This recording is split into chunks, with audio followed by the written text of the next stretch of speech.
My name is Elijah Bennett, and I've often felt like my life was a melody out of place in a world that only cared about rhythm. At 26, people usually expect me to be well established, maybe with a degree hanging on the wall, a respectable job, and a predictable future. But my reality is different. My story begins in Buffalo, New York, a city where winters are long, the air bites at your skin, and the snow can bury entire streets overnight. It's the place I grew up, the place I still call home, though for most of my life I felt like I didn't quite belong. Buffalo isn't glamorous. It's not a city people dream about the way they do New York or Los Angeles. But for me, it has always been the backdrop of both my struggles and my greatest inspirations. I live in a modest apartment not too far from downtown. It's nothing special. Peeling paint, thin walls, a draft in winter. But inside those four walls, something magical happens. That's where I compose music, often at night when the world is quiet and the only sound is the howl of the wind. For me, music isn't just a hobby. It's air. It's survival. Without it, I wouldn't know who I am. Growing up, I was the middle child. And if you've ever been a middle child, you might understand how it feels to be caught in the shadows of those who came before and after you. My sister Natalie was the golden child, disciplined, ambitious, destined for greatness. My younger brother Connor was the genius in the making, a tech prodigy who seemed to know more about computers at age 12 than most adults ever would. And then there was me, Elijah, the dreamer. The one who got lost in melodies, who scribbled lyrics in the margins of his notebooks while teachers rolled their eyes. In most families, having a dream is celebrated. But in mine, dreams without a clear paycheck attached were seen as weaknesses, distractions from the real world. My father, Mark, a hard-working manager at a car manufacturing company, valued stability above all else. My mother, Janet, a math teacher, lived by calculations and logic. They measured life like an equation, and music simply didn't fit the formula. Music won't pay the bills, my father would say, shaking his head as he saw me strumming my guitar. My mother would add, "Your sister is on track to be a lawyer. Your brother will be an engineer. What about you, Elijah? What future are you chasing?" And yet, despite the doubt, there was one place where I felt understood. At my grandparents' house.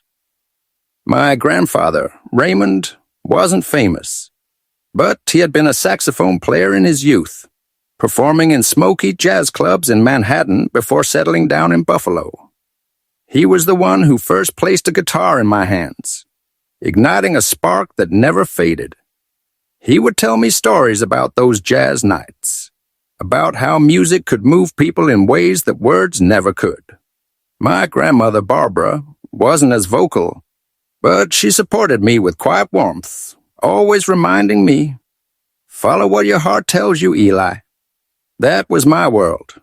A city buried in snow, a family that didn't understand, and a dream that refused to die. From the outside, I looked like the odd one out, the one destined to fail. But inside I carried something my parents couldn't measure. A fire that burned to create music that would one day be heard beyond Buffalo's cold streets. In many ways, family expectations shape who we are. But in my case, they nearly buried me. From the earliest days of childhood, I felt a quiet but heavy pressure to become something I wasn't. My parents, Mark and Janet, were not cruel people. They worked hard, provided for us, and loved us in their own way. But they had a blueprint for life, a strict definition of what success looked like. And in that blueprint, there was no room for music, no room for risk, and certainly no room for a dreamer like me. My sister Natalie was the crown jewel of their vision. Even as a teenager, she walked with the confidence of someone who knew her life path was paved in gold. She excelled in school, won debate competitions, and spoke with the authority of a lawyer long before she became one. When she got accepted into a prestigious law program in New York City, My parents beamed with pride, boasting to relatives and neighbors as if her accomplishments were their own. "That's our Natalie," Dad would say, puffing out his chest. "She'll be one of the best lawyers in Manhattan." Mom echoed his joy, adding, "She's proof that hard work and logic get you where you want to go."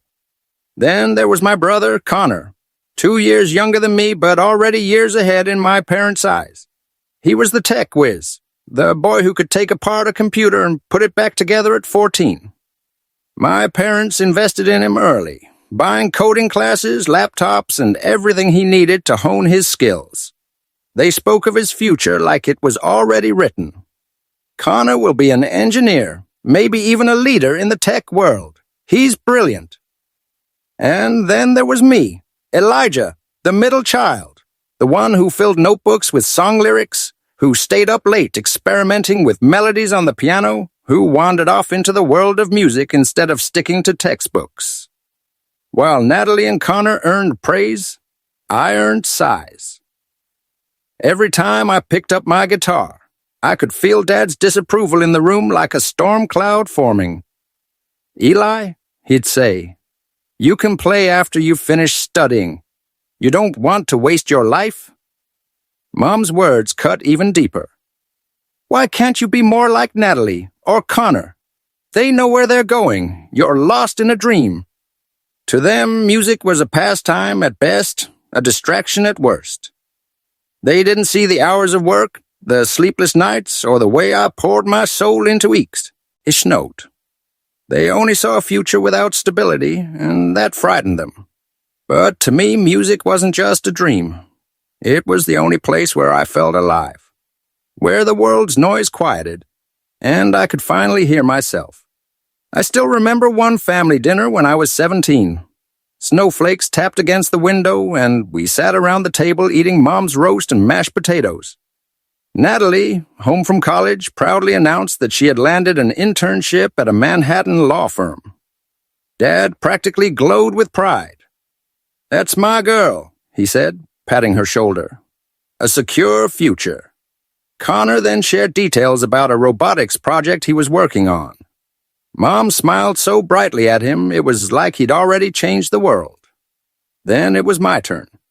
With nervous excitement, I told them I'd just composed a new piece inspired by Grandpa's stories about jazz. I even sang a few trembling lines. For a moment, I thought they might see me. Not the dreamer, not the disappointment, but me Bosh. Instead, Dad frowned. "Eli, you're at it again. Music isn't a career. Don't waste your future wandering around like some hippie." Mom sighed, her disappointment obvious. "Sweetie, you need to think realistically. Natalie has a plan. Connor has a plan. What about you? You can't sit around strumming forever." Natalie chuckled lightly. "Maybe you should consider something safe, little brother. A trade, or maybe law school. You'll thank me one day." Connor stayed quiet, but his silence spoke louder than words. I remember pushing food around my plate, my chest tight, my eyes burning. I felt like an outsider in my own home, a discordant note in their carefully composed symphony. That night, after dinner, I left quietly and biked through the snow to my grandparents' house. Grandpa welcomed me in with his usual warm hug, as if he already knew what had happened. "Come on in, kid," he said. "I've got the saxophone ready." And just like that, the heaviness lifted. I strummed my guitar while he played, and our melodies blended together in a harmony that felt like home. Grandma brought cookies and tea, smiling softly as she listened. "Don't let anyone dim your light, Eli," Grandpa told me. "Music isn't about money, it's about the soul. And if you follow your soul, it'll take you farther than you can imagine." Those words became my lifeline. At home, I was the disappointment. At school, I was the dreamer no one understood. But at my grandparents' house, I was Elijah, a musician in the making. And though the world around me seemed determined to crush that part of me, their faith reminded me that I wasn't wrong for dreaming. But dreams have a way of colliding with reality. And eventually, my choice to pursue music would ignite a conflict that would change everything in my family forever. There comes a moment in every young person's life when they stand at a crossroads, forced to choose between the safe road their parents built for them and the uncertain path their heart longs for. For me, that moment came at 18, just after high school graduation. The snow had melted in Buffalo, the city was alive with summer light, but inside me there was a storm. I sat in my room staring at a neat stack of college applications my parents had prepared. They had chosen schools for me, business programs, technical majors, safe options that promised steady paychecks. The expectation was clear, and I would follow the same route Natalie and Connor had taken. Graduate, get a respectable degree, and step into a career that made sense to everyone but me. But the truth was undeniable. I didn't want any of it. My mind was filled with melodies, not equations. I could picture myself sitting in lecture halls, but instead of focusing on business law or computer science, I knew I'd be scribbling lyrics in the margins, my guitar waiting at home like a forbidden lover. The thought of betraying my own soul terrified me more than the fear of failing at music. I still remember that night before my decision. I stayed up late, my guitar resting beside me. I played a mournful tune I'd written, a song about a boy caught between dreams and a reality. Each chord echoed my turmoil. By morning, my heart was set. I wouldn't go to college. I would pursue music, no matter the cost. Telling my parents was another story. It was a Sunday morning, and as always, we gathered for breakfast. The smell of coffee filled the kitchen. Natalie was visiting from New York, dressed sharply even for a casual family meal, her phone buzzing with work emails. Connor sat at the table, his eyes glued to his screen, thumbs tapping as he coded even during breakfast. Dad sipped his coffee, the newspaper beside him. Mom moved about the kitchen, buttering toast. I sat down, my hands trembling. Mom, Dad, I need to tell you something. All eyes turned to me, my throat tightened, but I forced the words out. I don't want to go to college. I want to pursue music. I'll find a job, I'll make it work, but this is what I want. For a moment, silence filled the room. You could hear the clink of Mom's spoon stirring her coffee. Then it exploded. What? Dad's voice boomed. His face turned red, his hand slamming down on the table so hard the glasses rattled. Are you crazy, Eli? I've told you 100 times, music isn't a career. What are you going to do? Busk on the streets? Mom shook her head, her eyes already wet. Sweetheart, please don't throw your life away. Music is a game. It doesn't provide stability. Look at your sister. Look at your brother. They have futures. You'll break our hearts if you do this. Natalie leaned back in her chair, crossing her arms, her tone cutting but laced with false sympathy. Little brother, I've seen so many people chase art and fail. It's sad, really. You should listen to Mom and Dad. Study law or engineering. Be smart. Connor, after a long pause, spoke softly without looking up from his phone. I think you should reconsider, Eli. Music's not realistic. Their words cut into me like knives. I tried to explain. I'm passionate about this. Grandpa always said music is the soul. I don't want to live without it. But they didn't hear me. Dad stood up, his finger jabbing at me. Your grandfather was an amateur, Eli. He played in bars for drunks. That's the life you want? If you're going to throw your future away, then you can get out of my house. Mom covered her face, sobbing. Natalie shook her head, smirking. Connor stayed silent, eyes cast down. I couldn't take it anymore. My chest ached, my throat burned, and before I could stop myself, I ran. Out the door, down the street, tears freezing on my cheeks as the summer air suddenly felt colder than winter.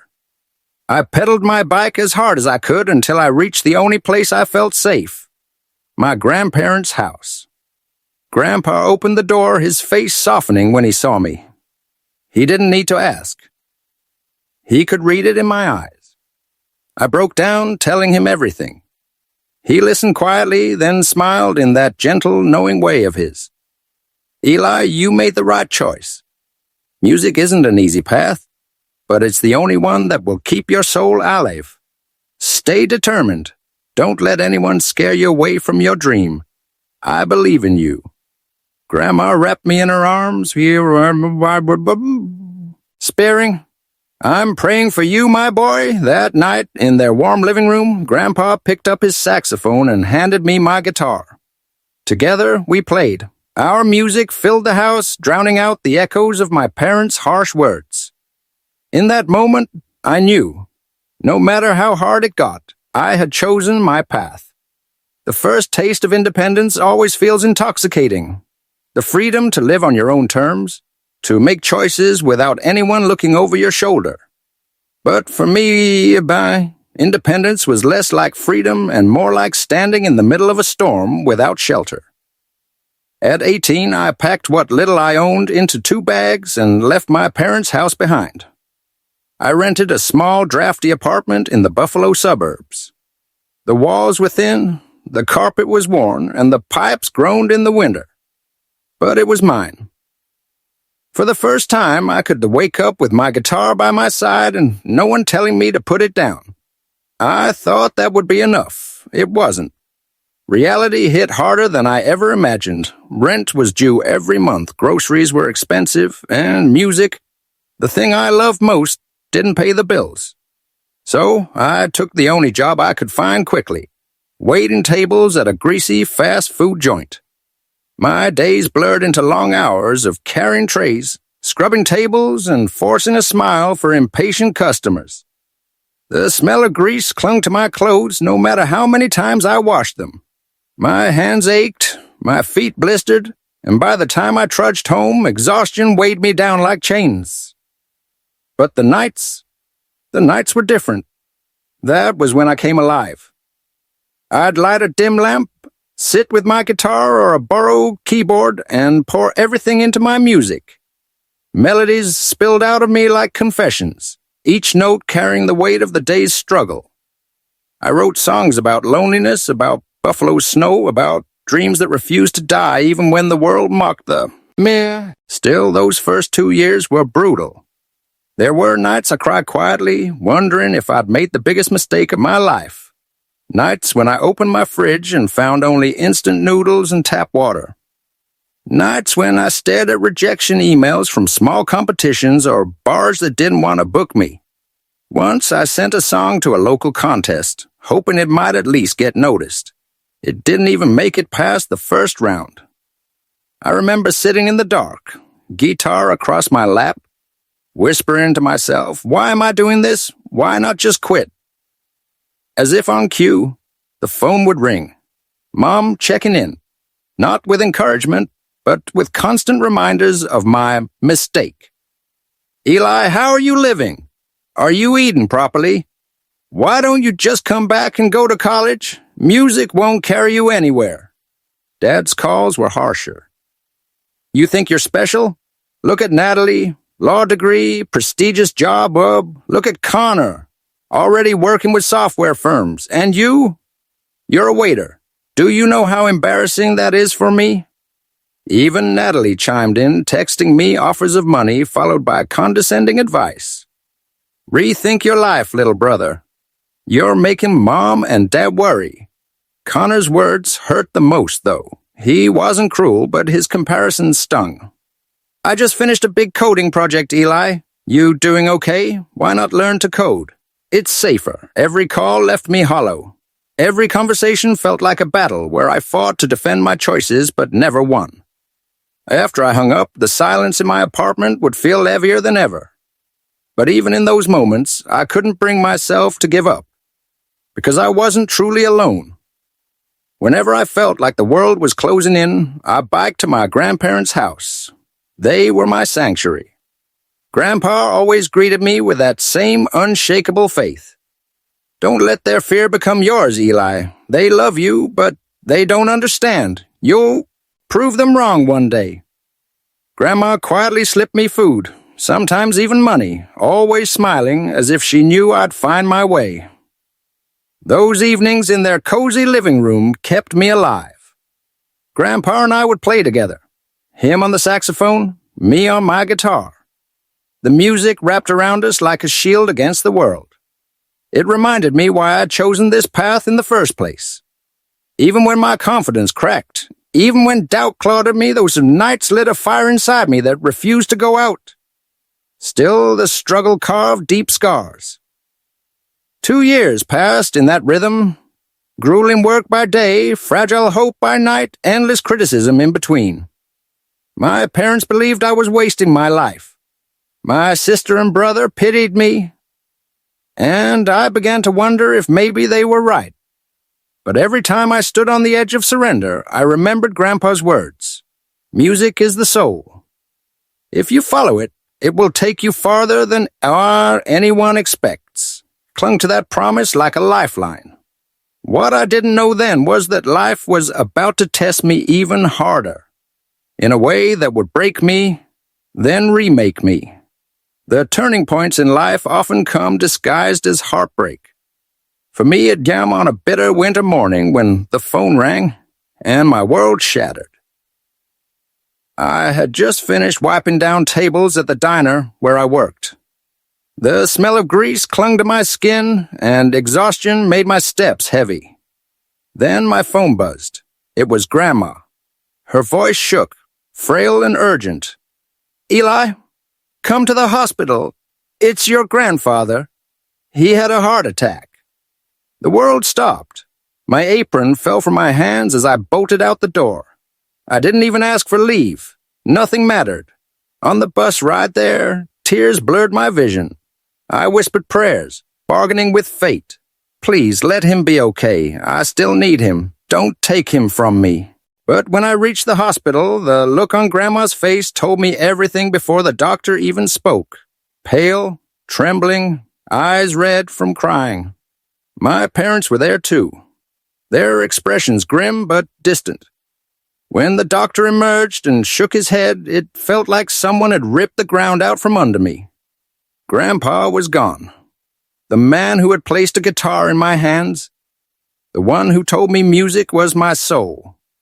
The one who believed in me when no one else did. My mentor. My friend. My light. Gone. The funeral was a blur of cold air and silence. A small church, a modest gathering. Snow drifted outside, white and unforgiving, while inside the atmosphere was colder still. My parents stood stiff, exchanging polite nods with neighbors. Natalie, draped in black, gave me a brief hug before sitting down, her expression unreadable. Connor kept his head bowed, saying nothing. Only Grandma and I truly wept, clutching each other like survivors in a storm. I remember looking at his casket, my hands trembling, my heart hollow. How could I go on without him? He was the one who told me not to give up when I wanted to quit. Now he wasn't there to remind me. After the service, Mom pulled me aside. Her voice was heavy, not with comfort, but with judgment. "Eli, do you see now?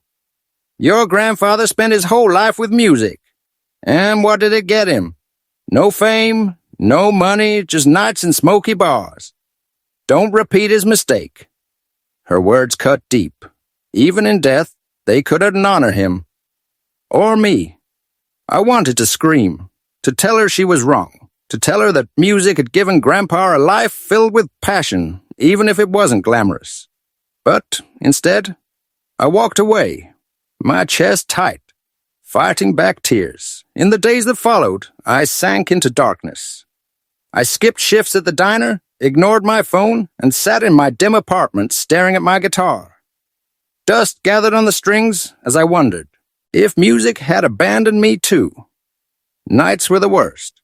I dreamt of him, hearing the soulful cry of his saxophone, seeing his smile. I woke up reaching for him, only to be met by silence. But grief has a way of forcing choices. Let it crush you or let it transform you. One evening, I carried Grandpa's old saxophone to Grandma's house. She sat in her chair, her gaze distant, her hands fragile in her lap. "I miss him," she whispered. but he'd want you to keep going. He believed in you, Eli." Her words pierced through the fog of despair. I hugged her, my tears falling onto her shoulder. That night, I opened my laptop and revisited an unfinished piece I'd written months earlier, inspired by Grandpa's jazz stories of Manhattan. I poured my grief into it, every note aching with loss, every lyric carrying the weight of love and memory. When it was done, I titled it "Saxophone in the Snow." It wasn't just a song, it was a tribute, a promise, a way to keep him alive inside me. I didn't expect much when I posted it online. Honestly, I just wanted the world to know who he was, what he meant to me.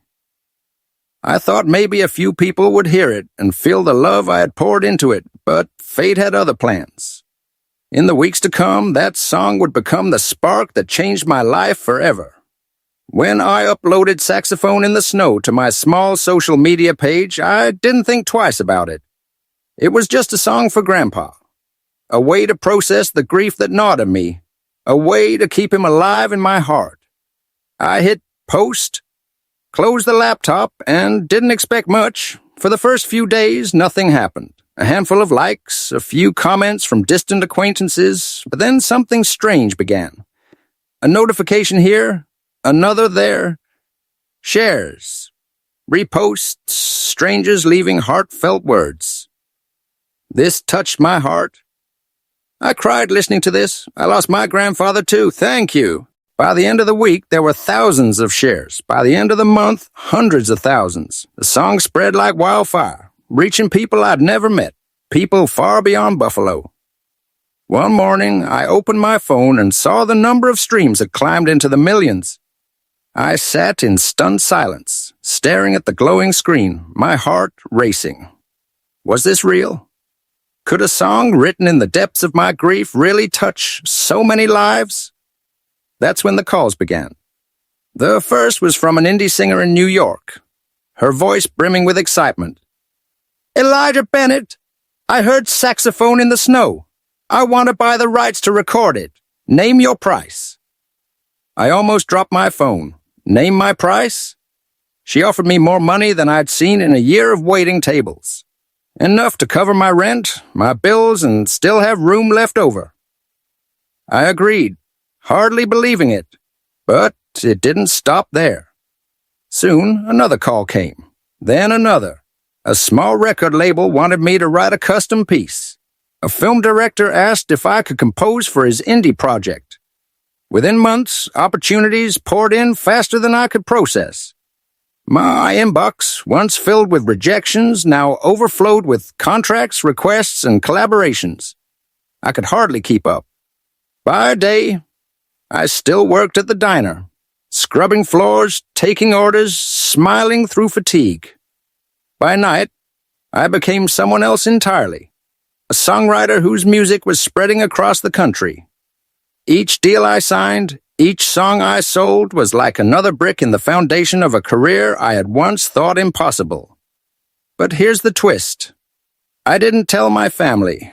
To them, I was still Elijah, the struggling waiter, the dreamer who hadn't grown up.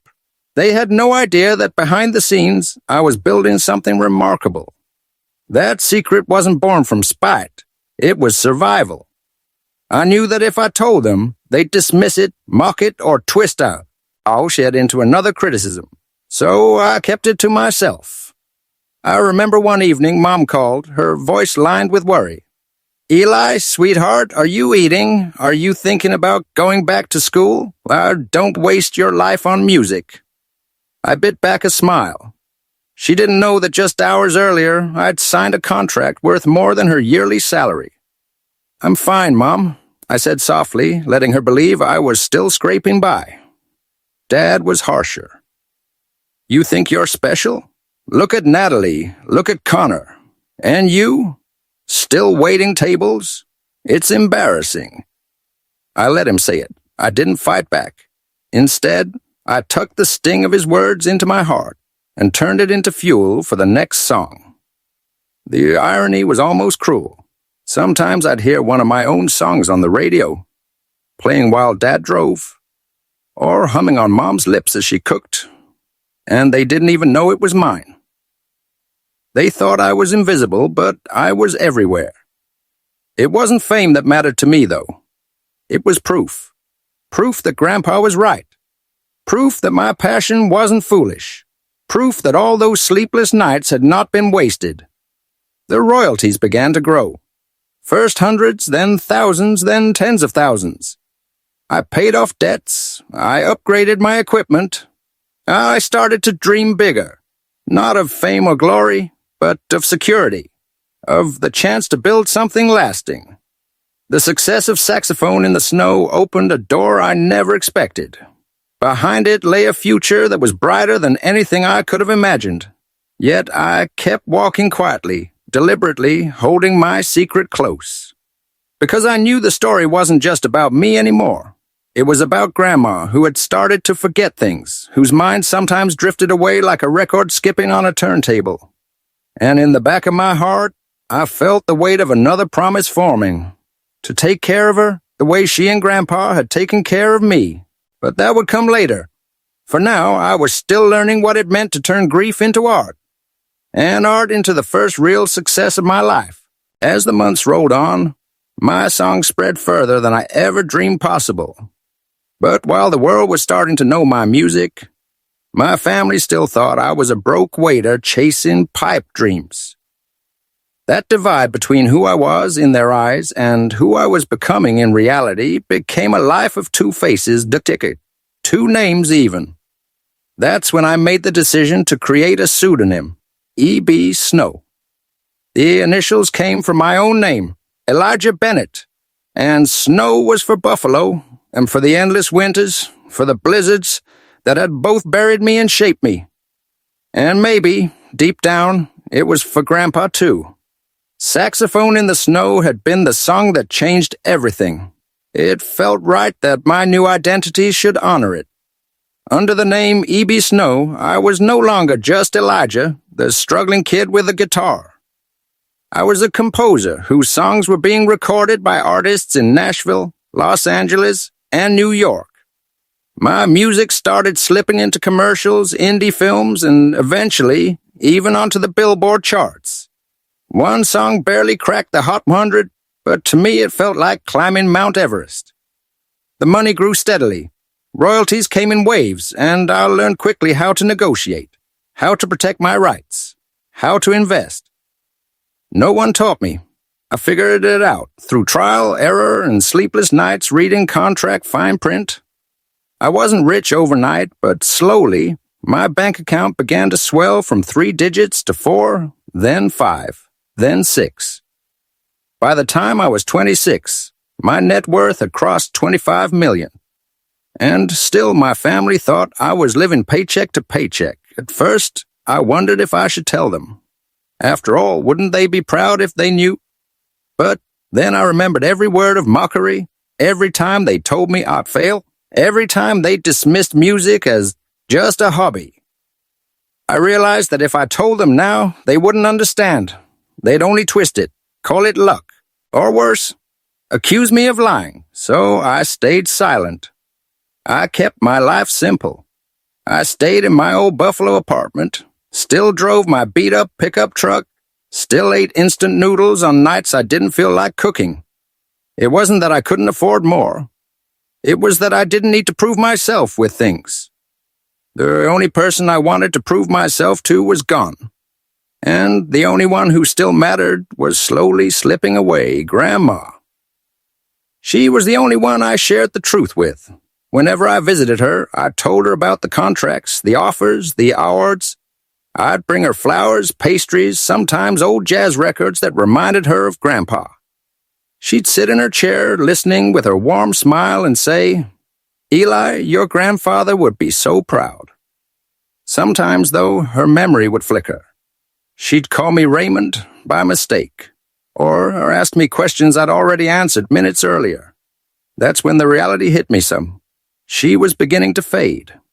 Alzheimer's was taking her piece by piece, memory by memory. In those moments, my fortune meant nothing. What good was money if it couldn't bring her memories back?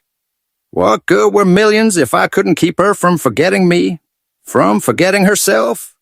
But then I realized money couldn't cure her, but it could give her comfort. It could give her safety. It could give her dignity. And maybe, just maybe, it could buy us more moments of joy together. So while the world only knew E.B. Snow as a rising star in the music industry, and my family still thought I was the failure middle child, I began quietly planning something else, the biggest project of my life. It wasn't about another song. It wasn't about another chart hit. It was about Grandma. Alzheimer's is a thief. It doesn't steal all at once like a burglar in the night. Instead, it robs piece by piece. A forgotten name here, a misplaced memory there, until the person you love, is slipping through your fingers like sand. That's what was happening to Grandma. At first, it was small things. She'd call me Raymond instead of Elijah, mistaking me for Grandpa. She'd ask the same question 3 times in an hour, laughing it off like a silly mistake. But soon on, the lapses grew heavier. She left the stove on once, nearly causing a fire. Another time, she wandered into the yard and didn't remember how she got there. I saw the worry lines deepen on her face even when she didn't fully grasp what was happening to her. The doctors confirmed what I already feared. Early-stage Alzheimer's. The diagnosis hit me harder than I expected. I had already lost Grandpa, my mentor, and anchor. I couldn't bear to lose Grandma, too. Not to the slow cruelty of forgetting. That's when a promise formed in my heart. She will never be alone. She will never be abandoned. While my family debated practical solutions, like nursing homes, I began sketching a plan that no one could have imagined from me, the so-called poor dreamer. With the fortune I had built as E.B. Snow, I would create a sanctuary for her. A home filled with safety, warmth, and love. It started with real estate. I searched for months until I found it. A sprawling 3-story mansion on the outskirts of Buffalo. Built in the 1920s, it was surrounded by gardens, apple trees, and a small pond that glimmered in the sunlight.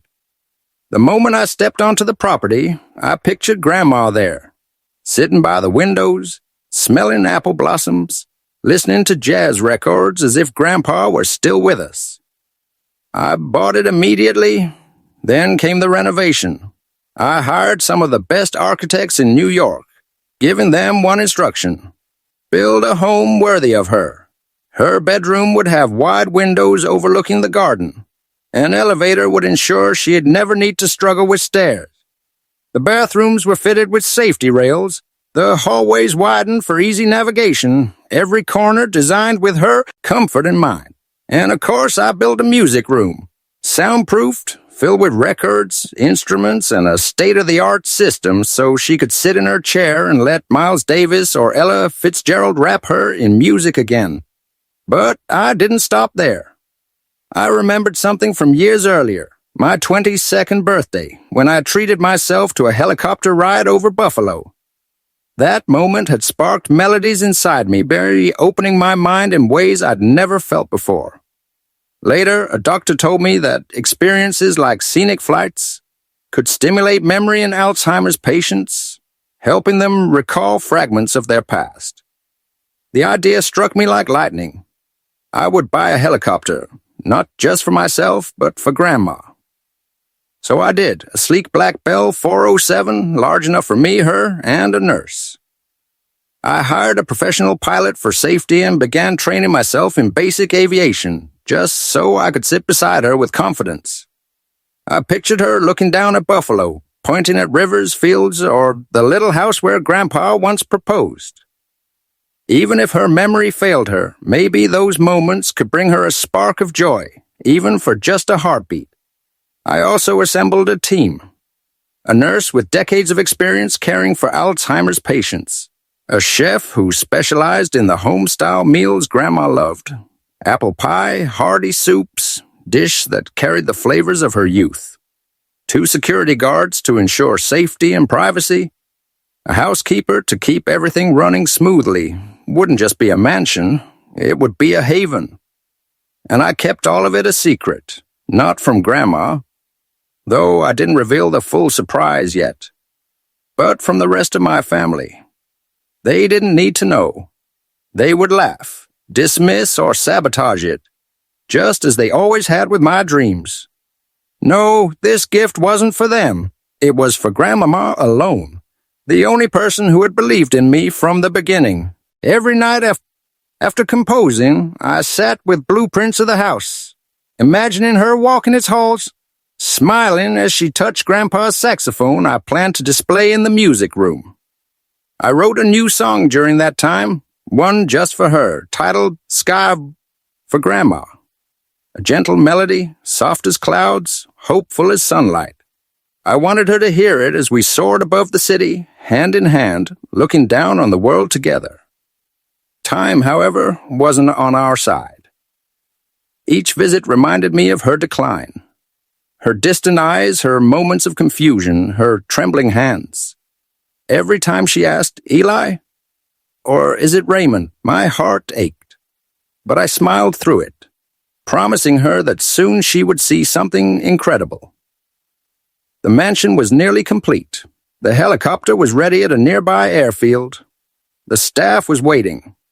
All that remained was to bring her into the life I had built in secret. But before I could, a storm was brewing. A family meeting was called, and in that meeting, everything would erupt. The call came from Mom one chilly October evening. Her voice was sharp, urgent, and left no room for refusal. "Eli, come home this weekend. We need a family meeting. It's about Grandma." My stomach knotted instantly. I knew what that meant. It wasn't about love, care, or honoring her wishes. It was about convenience. They were going to decide her fate as if she were a burden, as if she were a piece of luggage to be stored away. Still, I agreed, not because I trusted their judgment, but because I knew it was time. Time to stand up. Time to stop being silent. That Saturday, I drove my old pickup truck through the crisp autumn air. The leaves were red and gold, the kind of beauty that makes Buffalo feel alive for a brief moment before winter swallows it whole. I wore my worn denim jacket, faded jeans, and sneakers. The look of someone my family had always labeled poor. And maybe that was deliberate, berate. Let them underestimate me one last time. When I walked into my parents' house, the smell of roast meat and mashed potatoes greeted me. The same meal we'd had at countless family dinners. Dad sat in his armchair with the newspaper. Mom fussed in the kitchen. Natalie, sharp as ever in her business suit, scrolled on her phone. Connor sat nearby, earbuds dangling, his gaze fixed on his screen. And in the corner, Grandma, frail, silent, clutching Grandpa's framed photo, her cloudy eyes drifting in and out of the present. I knelt beside her. "Grandma, it's me, Eli." She looked at me, smiled faintly, and whispered, "Eli? Or Raymond?" My heart ached, but I squeezed her hand gently. "It's Eli. I'll take care of you." No one else even noticed that moment. They were too busy with themselves, as always. We gathered at the table, plates set before us. Mom asked how I was doing, her tone laced with pity. "You look thinner, Eli. Still waiting tables?" I nodded, offering nothing more. Dad snorted. "You're 26. Look at Natalie. Senior lawyer now. Look at Connor. About to lead a team. And you? Still playing with that guitar?" Natalie chuckled, her voice sweet but sharp. "I could get you a legal assistant job, little brother. Starting pay isn't bad." Connor added, half laughing, "I could teach you to code. Easier than strumming chords all day." I stayed silent, my blood simmering, my fists clenched under the table. Then Mom shifted the conversation. Her tone grew serious. "We need to talk about Grandma. Her Alzheimer's is getting worse. Last week she left the stove on. She can't live alone anymore." Dad nodded immediately. "Exactly. I found a nursing home in the suburbs. Clean, modern, affordable. We'll split the cost." Natalie chimed in. I'm on board. I don't have time to care for her. A nursing home is best. Connor followed. Makes sense. I'm in Albany. I can't LP much either. They spoke about her like she wasn't sitting right there, like she wasn't a human being but a problem to solve. I couldn't stay quiet anymore. Grandma doesn't want a nursing home. She wants to stay with family. Dad's head snapped toward me. His tone was sharp, cutting. Family? Yours, Eli?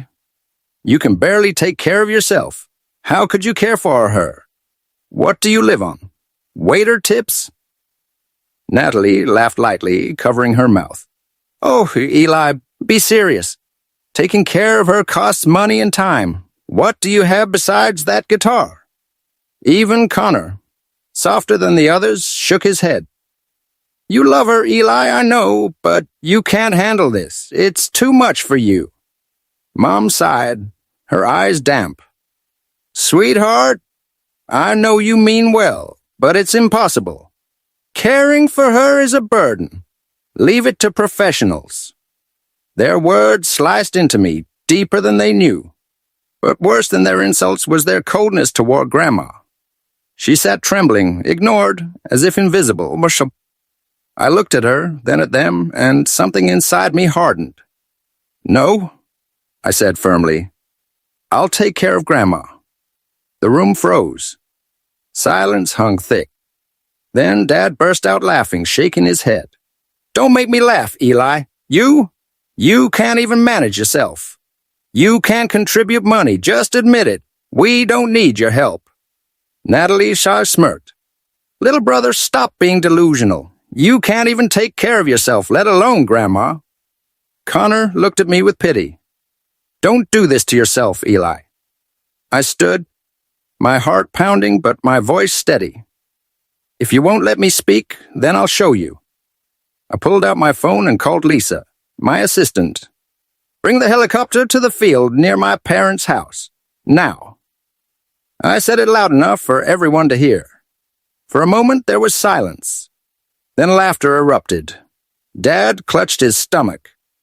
A helicopter? Eli, have you lost your mind? Natalie shook her head, giggling. This is absurd. You should write movie scripts instead of songs. Connor smirked. Eli, stop joking. Be serious. Mom looked at me, her face pale with worry. Sweetheart, do you even know what you're saying? I didn't answer. I turned to Grandma, smiled, and whispered, I'm going to show you something amazing. Then I grabbed my jacket and walked out the door. Minutes later, I stood on the sports field a few blocks away, the October wind biting at my face. My pulse thundered as I waited. Then, in the distance, came the sound, a low hum, growing louder. My chest tightened. It was here. The helicopter appeared in the sky, sleek and black, glinting under the autumn sun. The blades roared, sending leaves spiraling as it descended onto the field. Kids stopped playing basketball and soccer, their mouths hanging open as dust and wind whipped around them. And just as I had imagined, my family rushed out, drawn by the noise. Dad's face twisted in disbelief. Mom clutched her chest. Natalie froze, her phone slipping from her hand. Connor stood slack-jawed. And Grandma, frail but curious, looked at the machine with a spark of wonder in her fading eyes. I took her hand gently. Remember, Grandma, I said I'd show you something amazing. She smiled faintly, whispering, Eli, is that you? Yes, Grandma, I said, squeezing her hand. It's me. Behind me, my family gawked in disbelief. Eli, where did you rent this? How could you afford it? Dad demanded. Natalie's voice shook. Renting something like this costs a fortune. Who's behind this? Connor muttered. This can't be yours. Mom pleaded. Sweetheart, don't do anything reckless, please. I didn't argue about it. I simply opened the helicopter door. The pilot and nurse were waiting. I helped Grandma in, fastened her belt, and turned back to them. Dad, Mom, get in. Natalie, Connor, follow in the car. I'll send the address. Their faces were pale, confused, even frightened, but curiosity or pride drove them to obey. The rotors spun, the engine roared, and as we lifted off the ground, Grandma gripped my hand, her eyes lighting up. "Eli, are we flying?" "Yes, Grandma. I'm taking you to see Buffalo." And as the city sprawled beneath us, shimmering in the autumn light, I knew. The reckoning had begun. The helicopter sliced through the October air, carrying us above Buffalo. From the window, the Niagara River shimmered like silver beneath the pale sunlight, and the city stretched endlessly, quiet and small from our vantage point. Grandma's eyes lit up like a child's, her trembling hand gripping mine. "Eli, it's beautiful. Your grandfather loved that river," she whispered, her voice breaking between awe and memory. I squeezed her hand, tears pricking my eyes. "Yes, Grandma. And now you can see it the way he would have wanted you to." Across from us, Dad sat stiff, his knuckles white as he gripped the seat. His voice was sharp, suspicious. "Eli, enough games. Where did you get the money to rent this? Did you borrow from someone? I'm not bailing you out." Mom leaned forward, her face pale, worry clouding her eyes. "Sweetheart, just tell the truth. What did you do? Are you mixed up in something shady?" I didn't answer. I only looked out the window, watching the city blur past. The truth would speak for itself. Natalie and Connor followed behind in her sleek BMW, racing down highways while we flew above them. I texted Connor the address mid-flight, knowing their curiosity would force them to come. 20 minutes later, the helicopter began to descend. Below us stood the mansion, a grand, 3-story home with red-tiled roofs, tall windows gleaming in the sun, and gardens lined with apple trees that swayed gently in the wind. A private pond shimmered at the edge of the property. It looked like something out of another world, far removed from the small suburban homes my family was used to. The helicopter landed smoothly on the wide lawn. Dust swirled, leaves scattered, and as the rotors slowed, I unbuckled Grandma and helped her down. She clutched Grandpa's framed photo in her lap, her cloudy eyes widening as she looked around. "Eli, where are we?" I smiled, guiding her toward the front steps. "Home, Grandma. Your home." My parents stepped out hesitantly, still stunned. Natalie and Connor Burr arrived moments later, slamming their car doors, both staring in disbelief. Dad's voice was hoarse, almost trembling. "What is this? Whose house is this?" Natalie gasped, shaking her head. "Eli, you didn't rent this too, did you? This looks like something out of a movie." Connor said nothing. He just stared, his mouth slightly open. I didn't answer their questions. Instead, I walked to the massive oak doors and opened them wide to Inside, the living room glowed with warmth. A fireplace crackled, light spilling across cream-colored walls. The chandelier above sparkled like frozen stars. But what caught Grandma's eyes wasn't the grandeur. It was the saxophone in the corner. Grandpa's saxophone, polished, standing proudly beside a state-of-the-art sound system that softly played saxophone in the snow. She gasped, her eyes misting. "Raymond's?" Yes, Grandma," I whispered, my throat tight. "This is for you and Grandpa." I guided her to the plush armchair beside the fireplace.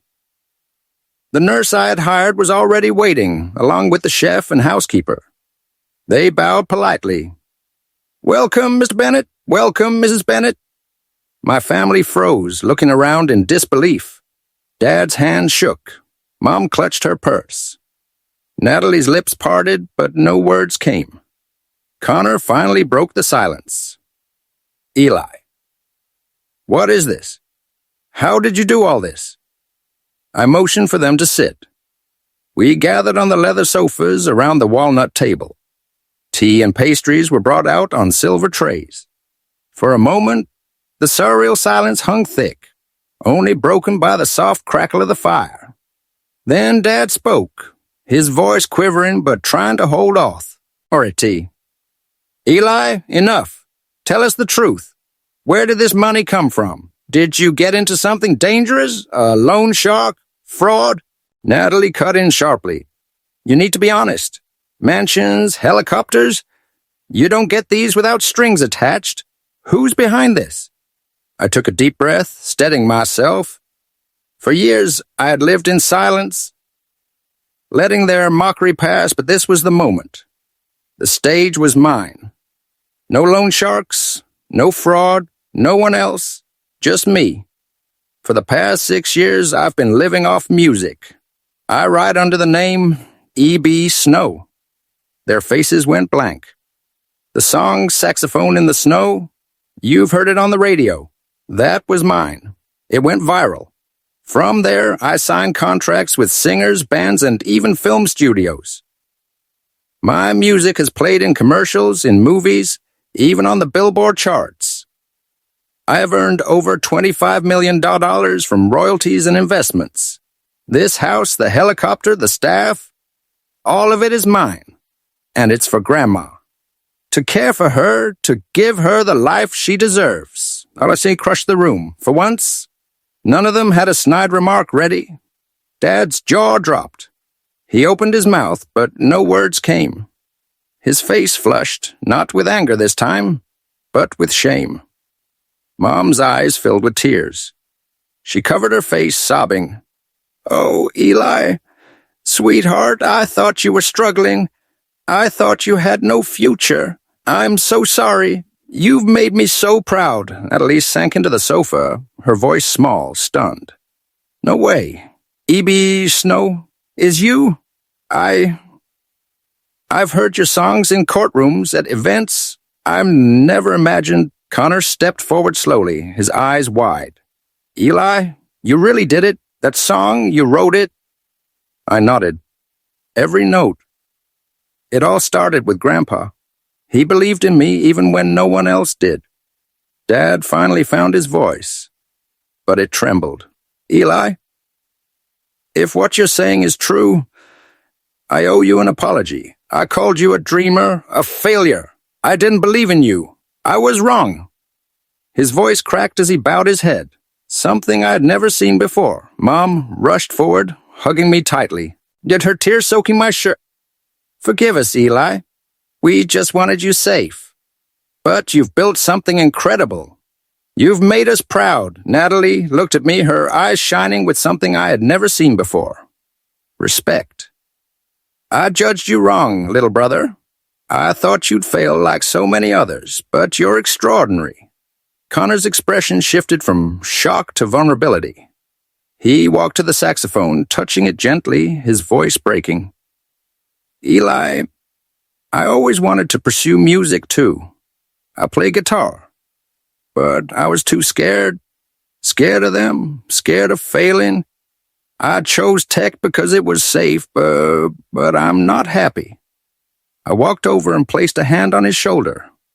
Connor, if you really want it, I'll help you. Music isn't easy, but if you love it, it's worth it. I'll be there for you, the way Grandpa was for me.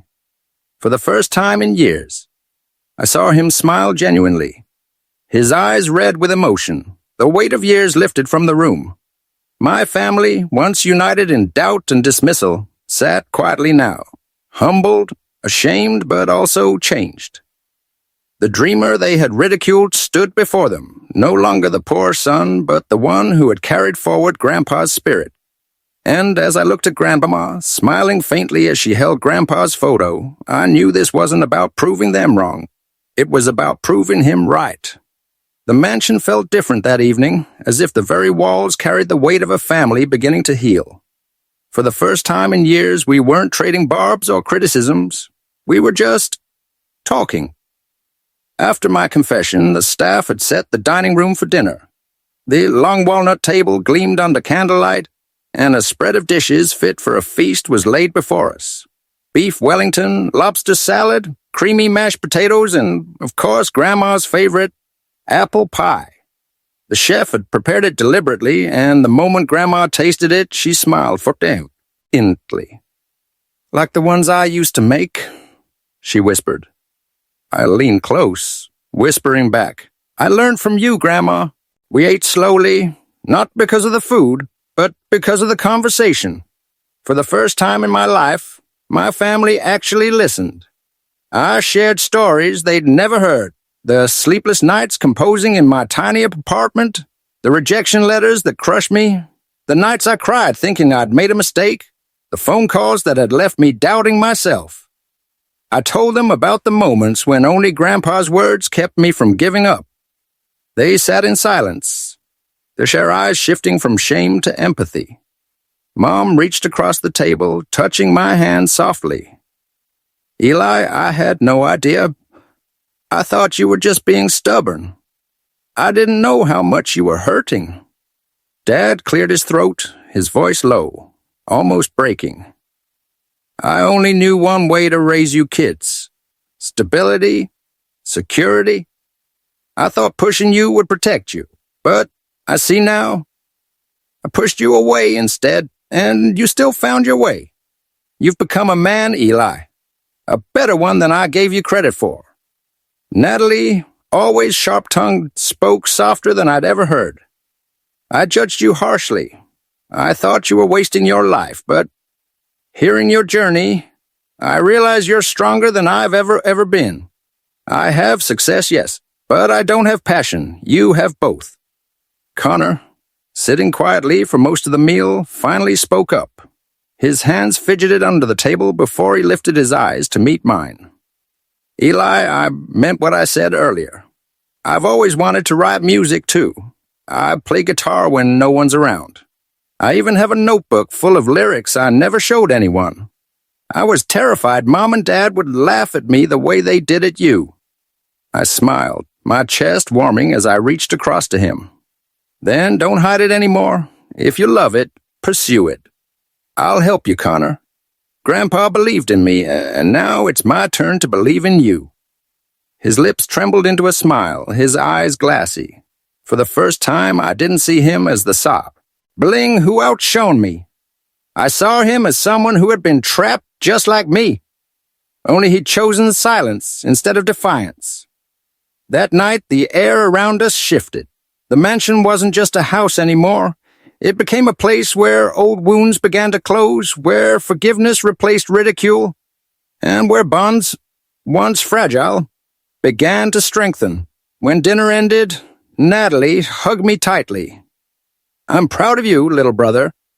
Connor shook my hand, then pulled me into an embrace. "Thank you. I won't waste this chance." Even Dad, this man who had mocked me more times than I could count, wrapped his arms around me awkwardly, patting my back. "I was wrong, Eli. I'm sorry. You've done what I never imagined." Mom wept quietly against my shoulder, whispering, "You've always been our pride." I just didn't see it soon enough. They left later that night, driving away into the crisp October air. I stood at the gates watching their car disappear, the weight of years finally lifting from my chest. When I turned back, Grandma had already been helped upstairs by the nurse. I found her in her new bedroom, sitting by the wide window, looking out at the orchard where apple trees swayed gently. She clutched Grandpa's photo against her chest. "Eli," she said softly, her voice weak but filled with warmth, "you remind me so much of Raymond. You kept his music alive." I sat beside her, pressing her hand into mine. "I'll keep it alive for both of you, Grandma. Always." That night, for the first time in years, I slept without the weight of doubt pressing down on me. I had faced my family, shown them the truth, and reclaimed not just my dignity, but my place in the family I thought I had lost. The months that followed changed everything. The mansion, once just bricks and timber, became a home alive with laughter, music, and memories. Grandma settled into her new life with grace, even as Alche. Mears continued its slow and merciless theft. Though her memory often wavered, the love she radiated never faded, and that love became the heartbeat of the house. Each morning, I woke early to walk with her through the orchard. She'd reach for an apple, mischievous like a child, and insist, I want to taste youth again. The nurse would warn her against eating too much, but I always sliced her a small piece anyway, watching her smile as if she were 18 again, falling in love with Grandpa all over.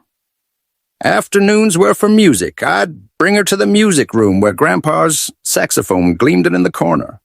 A silent guardian of our legacy, I'd put on old records. Ella Fitzgerald, Miles Davis, John Coltrane, and watch her eyes close, her frail hands swaying softly to rhythms she somehow never forgot. Sometimes, when the melodies carried her, she would sing faintly. One afternoon, she surprised us all by whisper singing the opening of Summertime. Her voice cracked and fragile, yet for those fleeting moments it was as if time folded back and she was young again, her memory sharpened by the music she loved. Occasionally, when the doctors said she was strong enough, we took her into the Scani. The helicopter became more than a machine. It was her chariot. From above, she would point out landmarks with clarity that stunned us all. "That's where Raymond proposed," she said once, spotting a small house below. For a few precious moments, her memory pierced through the fog, and I saw the woman she had always been. Those flights inspired me, too. New melodies rushed into my soul each time we touched the clouds together. One of those songs, Above the Snow, made its way onto the Billboard charts. But more than an accomplishment, it was a tribute. Every note carrying her love and Grandpa's spirit, my family changed too. Slowly, cautiously, they began to shed the judgment that had once divided us. Mom called weekly, not with criticism, but with care. "How's Grandma today? How are you holding up, Eli?" Dad visited often. Quieter now, his peace. I tempered with humility. He no longer mocked me for chasing music. Instead, he listened, sometimes even humming along to songs he didn't know I'd written. Natalie softened as well. She had texted less about law and more about life, sometimes even confessing her own struggles. "Little brother, I listened to your new song. It's incredible. You make it sound effortless." For the first time, I heard admiration in her voice. And Connor. He brought his guitar more often, shyly playing songs he'd hidden for years. One night, we sat by the fireplace, and I listened as he strummed a melody raw with honesty. "Connor, this is good," I told him. "You have real talent." His eyes lit up with hope, the same hope I once carried alone. I promised to guide him, to make sure he never felt the same isolation I had. That Christmas, we gathered in the mansion. A towering tree stretched to the ceiling, lights twinkling against ornaments. The dining table groaned under roasted turkey, pudding, and apple pie. For the first time in years, we laughed as a family without bitterness. After dinner, I picked up Grandpa's guitar and played saxophone in the snow. The room fell into reverent silence. Mom wiped tears, Dad bowed his head, Natalie and Connor clasped hands. And Grandma, dear Grandma, looked at me, her eyes glistening as if, for a moment, she remembered everything. When the final note faded, she whispered, "Eli, you and that boy are so much like Raymond." I smiled, holding her hand. In that instant, I felt him there. Grandpa, his spirit woven into every note, every memory, every sacrifice. My story isn't about money or fame. It's about love, the kind that survives doubt, ridicule, and even time. It's about music, the voice of the soul that refuses to be silenced. And it's about family, broken, healed, and bound together again by something greater than pride. I chose to follow my passion when the world told me not to. I stumbled, I struggled, I nearly gave up. But I found light, and in that light I built a home. Not just a mansion of stone, but a sanctuary of love and music.